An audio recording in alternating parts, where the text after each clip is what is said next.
And what you will learn in this class is central banking controls the world today. Okay? Now, what's really important about this system is that it's based on power. Right? And what power is, it can turn nothing, money, the contract, into everything. Okay? That's what money is.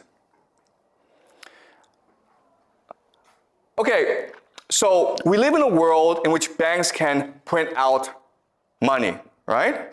So now, let's ask ourselves a question. Wait a minute here. If the banks can print as much money as possible, why do we have poverty? Right? Because we can just give money to poor people and they wouldn't be poor anymore. Why do we have poverty? If there's all the food in the world that we want, why are people starving still? Why? Because we don't have limited resources. Okay, so we don't have limited resources, we have scarcity, okay?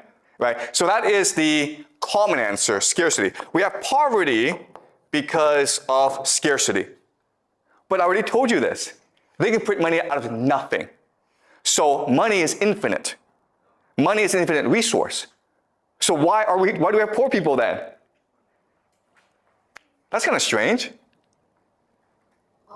Like money, aren't money just, used for trade? They still have limited resources and, the actual need, the actual needs. Okay, so you see what's happening is this. You all believe money is scarce, okay?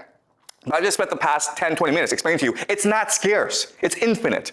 Because it's just a number. We can at any time print out as much money as we need, okay? So that's how power works. Power has brainwashed you into thinking something that is not true. You've been taught from the first day that money is scarce. But it's not scarce, it's infinite. And no matter what I say to you, you still believe this, okay? So you have to get that out of your head. Money is not scarce, it is infinite. So let's go back to the question. Why is there poverty in this world? Why do people starve? Why is there inequality in this world? Why are there poor people? Why are there rich people? What's the answer? Because they don't print infinite money. Okay, because it's scarce. So guys, this is amazing, okay? You guys can't get out of your head. You think money is scarce. You think it is not possible to print infinite money, when I already told you it is possible to print infinite money because they do this all the time. Yeah? The one who has the power don't want everyone to share the same. Yeah, because we don't want people to all have money. The powerful people don't want that. That's exactly the answer. And why? Because otherwise, no one would work. Do you understand? The point of putting money is not to give you money. The point of putting money is to create the illusion that money is valuable, and therefore you will work hard in order to obtain it. But in order for me to make you want to get money, I need to create artificial misery. Do you understand? Right? If there weren't poor people, you wouldn't want to be rich. It's only because you see people suffer that you would want to go make money for yourself. What do your parents tell you? Your parents tell you, work hard in school, make a lot of money. Otherwise, you're going to end up like a poor person. Right? Well, guess what? If there are no poor people, your parents couldn't say that to you. And you wouldn't want to work hard in school. Right? That's why we have poverty. Because poverty creates the illusion that money is valuable.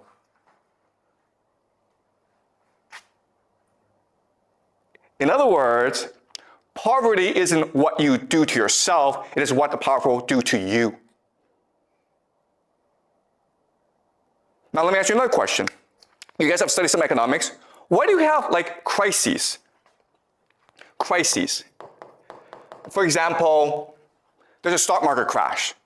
Or for example, the economy goes down and people lose their jobs. Why do you have crises? I don't know. Exactly. You're not taught this in economics class. That's kind of weird, right? The point of crises is to destroy money. Why do we need to destroy money? Because if there's too much money in the system, people don't have to work. So you have to destroy this money in order to make people feel money is scarce. Okay, does that make sense? So why do we have wars? Right? Why are there wars in the world then? Because they're fighting over scarce resources, right? I already told you, scarcity is a lie. The real reason is war is meant to destroy wealth in order to make you think money is valuable. Do you understand? You guys play World of Warcraft or these games, right? Guess what, guys? World of Warcraft in our world, there's absolutely no difference. You just run around pointlessly working hard to obtain credits in order to buy stuff. If credits just flew out of the sky, because they could do that, right? They could actually program the engine to just print money out of nothing. You wouldn't do nothing every day. You wouldn't play the game. Okay? It's only because you believe that there's scarcity in the world and that you must work hard to obtain wealth that you do any work.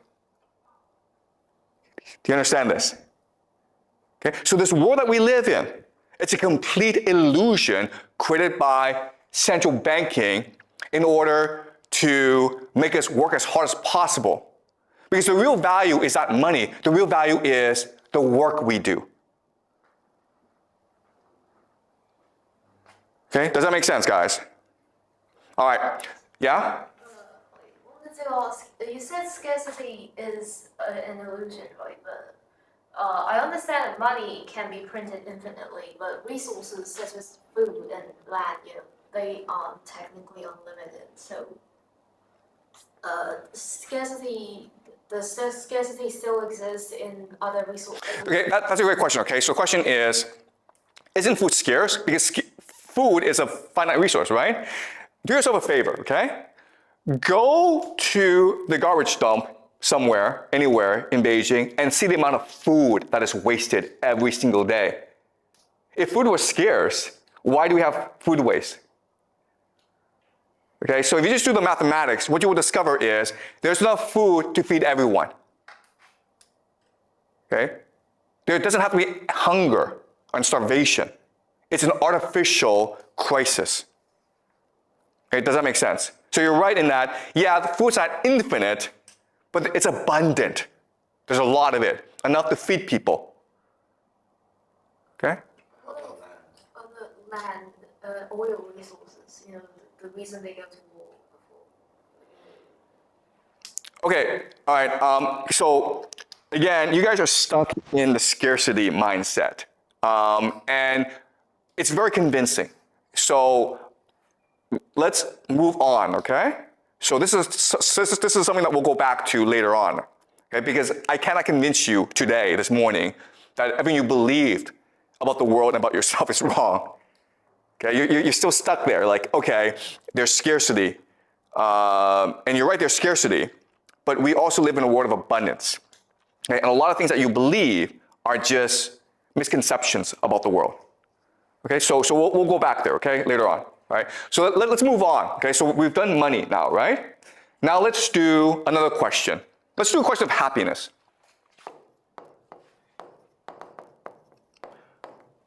The question for us today is, what makes us happy? Come on, what makes you happy? How can you live a happy life?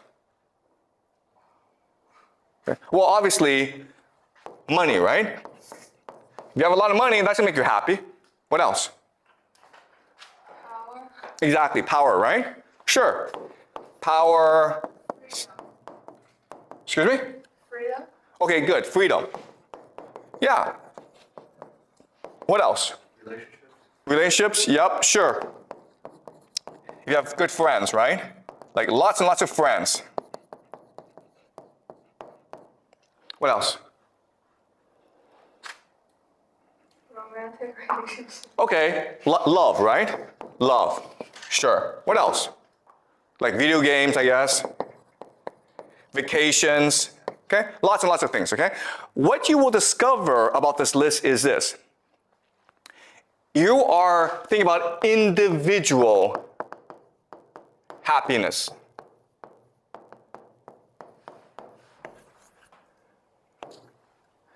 And this is actually unique in human history. If you were to go back in time to 500 years ago, and you ask people, how can you be happy? They would focus more on collective happiness. In other words, if your community were not happy, you cannot be happy. So the very idea of the individual is new in human history. Before, we understood that if you want to live a happy life, you need to take care of your family. You need to take care of your community. For them, for us, throughout most of human history, happiness meant helping others, being generous to others. So, for example, let's just say that I go off and I wander, and then I find a lot of gold, right? I come back, and what's the first thing I do with all this gold? Do you guys know? And this is like the ancient past. Dig a hole and put them inside. Okay, yeah, good, right? We're gonna dig a hole and put that money inside because we want to give it to our children. That's a modern mindset. But what did they do before? And this happened throughout every society. If I became rich one day, what's the first thing I would do? Show off? Show off? No. Okay, so we'll learn this, okay? But the first thing that people did was they had a big feast for everyone. They spent all the money on a big feast. Because what mattered was your reputation within the community. What mattered was your generosity. If you got rich one day, you made sure that everyone in the community benefited from your wealth, usually by holding a big feast. And guess what, guys? This was true in China for most of Chinese history, right? If you come from a Chinese village, you come to Beijing, you open a restaurant, you make a lot of money, you go out to your village, what's the first thing you do? Come on, guys. Feast. You have a big feast for everyone. Okay, so this is ingrained in us, okay? But as you say, today what we believe is if you have a lot of money, put it underground or put it in the bank, okay? But back then, for most of human history, we would just spend it all on a big feast. We wanted everyone to share in happiness, and that's what made us happy. Okay? Any questions? Yeah? I was wondering, you mentioned that it was for reputation on some levels. Would that count into as your individual happiness? Because after you get rich, you care about your reputation. Okay. Yeah, so you're asking, isn't this about individual reputation? And again, I mean, this is hard, okay? But the concept of the individual did not exist before. We just created it.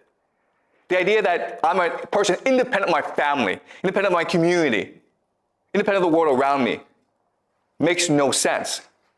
What was the worst punishment that could be inflicted on you in the past? Let's just say that we get in a fight, I kill you, right? Like they say you no longer belong to this family. Exactly.